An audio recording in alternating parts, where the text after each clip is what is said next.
예수와 하나 되기 83번째 너희 아버지께서 아시느니라.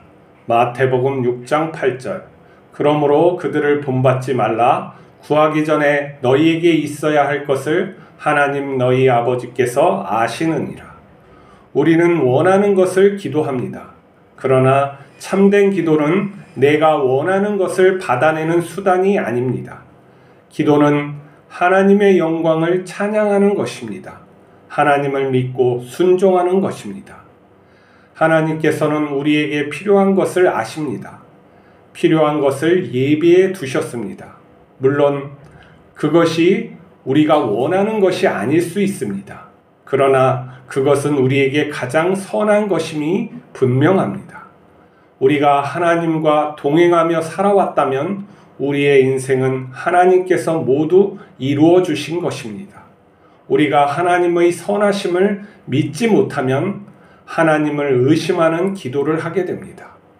우리가 원치 않는 응답도 하나님을 믿는다면 감사로 받아들여야 합니다. 하나님의 뜻이 우리에게 이루어지는 것이 최선의 복이기 때문입니다. 하나님은 절대 실수하지 않습니다.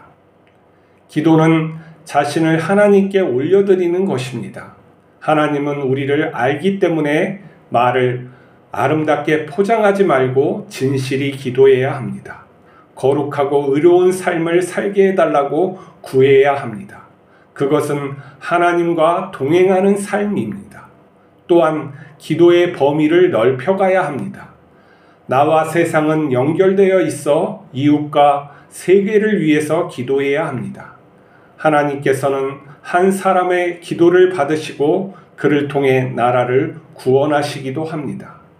하나님께서 우리에게 궁극적으로 주시고자 하는 것은 하나님의 나라와 예수님을 닮은 형상입니다. 그것을 구하면 하나님께서 우리를 통해 선한 뜻을 나타내십니다. 나머지 것은 구하지 않아도 주십니다. 그것이 하나님을 아빠 아버지로 믿는 자녀의 올바른 기도의 태도입니다.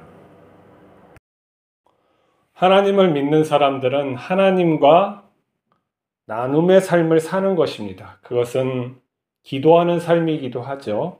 우리의 기도가 하나님께 이야기로, 생각으로 나의 것을 전한다 그러는 것은 또 행동이 또 내가 하는 것, 그것으로도 하나님께 기도한다고 할 수가 있겠어요. 기도라는 것은 하나님과의 나눔이죠. 이 나눔을 얼마나 깊이 하고 사느냐에 따라서 하나님과 가깝고 아니면 멀다고 할 수 있겠죠. 우리가 하나님의 마음, 하나님의 뜻을 모르고 나에게 원하는 것만 구할 때 과연 그게 기도가 될 수 있을까라고 생각을 해볼 수가 있어요. 이건 뭐냐면은 가족 간에도 부부 간에도 내가 원하는 것만 구하고 상대가 원하는 것, 뜻하는 것을 알지 못한다면 진정한 소통이 될 수가 없어요. 소통이 안 된다는 건 사랑을 할 수도 없는 것이 되는 것이죠. 사랑을 위해서 모인 공동체가 사랑을 할 수 없다는 것은 소통이 안 된다는 거예요. 소통이 안 된다는 건 상대의 마음을 알고자 하는, 상대의 처지를 알고자 하는 마음은 없고 오직 나의 뜻, 나의 마음만 관철하고 싶은 욕망이 가득한 거예요. 그렇기 때문에 우리는 나의 것이 아닌 하나님의 것, 나의 것이 아닌 상대의 것을 먼저 배려하고 알아보려고 하는 태도를 먼저 가져야 돼요. 하나님은 우리에게 그러한 것을 모르는가요? 여기 보니까 너희 아버지께서 안다 그랬어요. 너희에게 있어야 할 것을 안다 그랬어요. 안다는 것은 필요를 갖다가 하나님께서 아버지, 선하신 아버지의 모습으로 우리에게 나타나셨기 때문에 우리의 필요를 다 채워주신다는 것을 우리는 믿어야 해요. 그것을 근본적으로 믿지 않으면은 그 다음에 것이 이루어지지 않아요. 마치 기본적으로 하나님의 선하심을 갖다가 내가 어떤 지식이 아닌 더 깊은 삶의 것으로, 삶의 그 체험으로 이게 되지 않으면은 근본적인 첫 단추가 잘못된 거예요. 익지 않은 과일을 따먹어서 떴다고 하는 말을 하는 거와 똑같다는 거죠.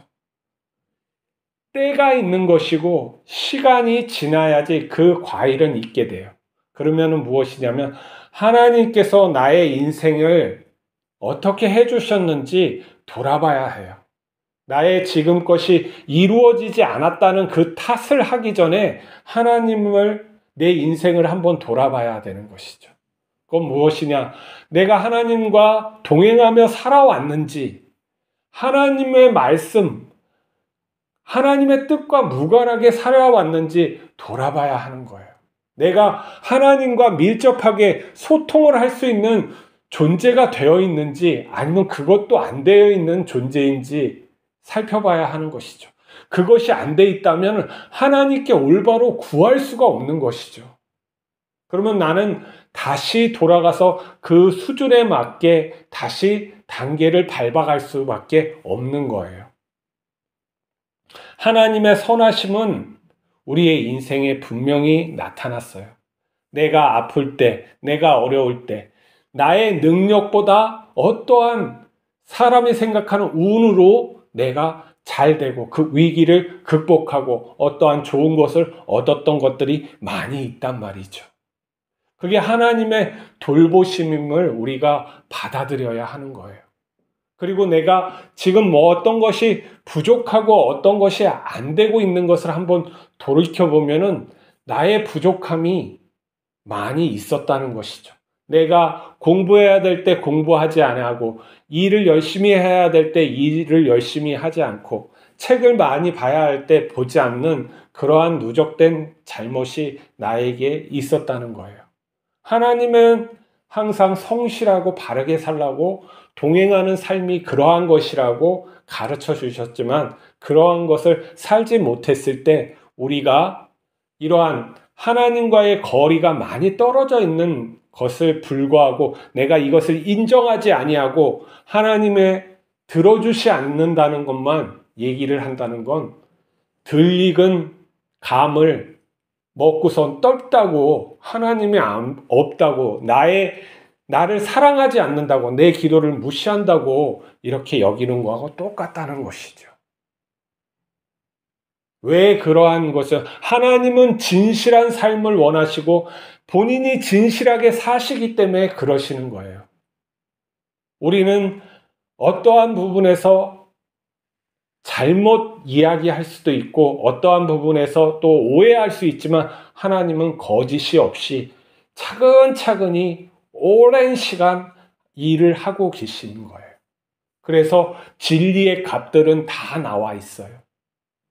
우주의 그런 세밀한 값들은 다 나와 있고 하나님이 이것을 정밀하게 만드시고 또 다스리고 있단 말이에요. 우리가 거기에 맞춰야지 하나님의 진리에 맞춰야지 내가 그것을 부인한다는 것은 스스로 존재할 수 없는 존재가 마치 스스로 존재하는 이에게 이를 종처럼 부리려고 하는 그러한 것들이에요.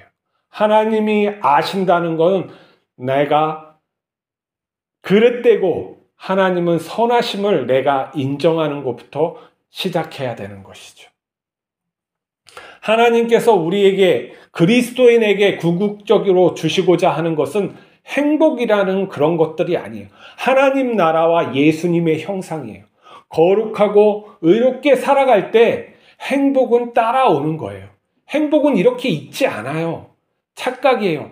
행복 추구에 행복을 추구하는 것은 맞는 말이죠. 그렇지만 행복이라는 것은 관계에서 일어나요.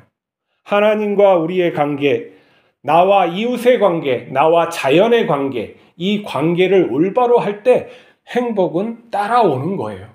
마치 과일이 열리고 그리고 이렇게 잘 익어가는 거하고 똑같단 말이에요. 관계를 잘하면 돼요. 물과 햇빛 그리고 바람이 적당하게 그걸 불어주고 또 누가 그 과일나무를 손질해주고 그러면 과일이 많이 열리는 것이죠. 하지만 우리가 그 섭리 안에 들어가서 살지 않는다면은 말라 죽게 되는 거예요.